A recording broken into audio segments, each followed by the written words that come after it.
السلام علیکم ناظرین، عنایا چیمہ وائس میں خوش آمدید۔ ایک ملک کا بادشاہ بہت رحم دل اور نیک تھا۔ رعایا کے حق میں بہت اچھا تھا، چنانچہ تمام رعایا اس سے محبت کرتی تھی اور اسے خوب دعائیں دیتی تھی۔ اس ملک کے ایک دور دراز گاؤں میں ایک کسان رہتا تھا جس کی یہ خواہش تھی کہ اپنے نیک دل بادشاہ کی زیارت کی جائے اور اسے کوئی تحفہ دیا جائے۔ اس نے اپنی بیوی سے مشورہ کیا کہ میں بادشاہ کو ملنے کے لیے جانا چاہتا ہوں اور میری خواہش ہے کہ میں اسے کوئی تحفہ بھی دوں۔ بیوی نے کچھ دیر سوچا اور پھر کہا کہ بادشاہ کے پاس تو ہر چیز ہوگی، ہم اسے کیا تحفہ دے سکتے ہیں؟ ہاں، میرا ایک مشورہ ہے کہ ہمارے گھر کے پاس بہنے والے چشمے کا پانی بہت میٹھا اور ٹھنڈا ہے اور ایسا پانی ملک میں کہیں بھی اور نہیں ہوگا، حتیٰ کہ بادشاہ کے پاس بھی نہیں ہوگا، تو تم اس کے لیے یہ پانی لے جاؤ۔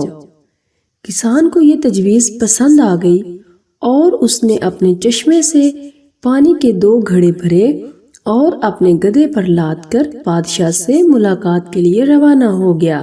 کئی ہفتوں کے سفر کے بعد کسان بادشاہ کے محل تک پہنچ گیا اور اس سے ملاقات کی اجازت چاہی۔ اجازت ملنے پر بادشاہ کو تحفہ پیش کیا اور اسے بتایا کہ یہ میرے گاؤں کے چشمے کا پانی ہے اور ایسا میٹھا اور ٹھنڈا پانی آپ کو پورے ملک میں کہیں بھی نہیں ملے گا۔ بادشاہ کے اشارے پر وزیر نے گھڑے کا ڈھکن اٹھایا تو کئی ہفتوں کے سفر کی وجہ سے پانی میں بدبو پیدا ہو گئی تھی۔ وزیر نے بادشاہ کی طرف دیکھا تو بادشاہ نے اسے خاموش رہنے کا اشارہ کیا اور بآواز بلند کہا کہ ہم اس تحفے سے بہت خوش ہوئے اور خزانچی کو حکم دیا کہ اس کسان کے گھڑوں کو سونے سے بھر دیا جائے۔ کسان بہت خوش ہوا۔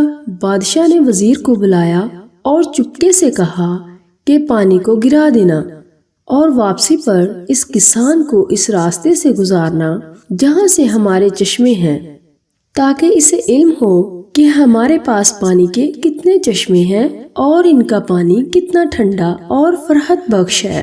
جب کسان کو انعامات دینے کے بعد ان چشموں کے پاس سے گزارا گیا تو وہ سمجھ گیا کہ اس کا تحفہ کتنا حقیر تھا، لیکن بادشاہ نے اس کے حقیر تحفے کو بھی قبول کر کے اسے انعام سے نوازا۔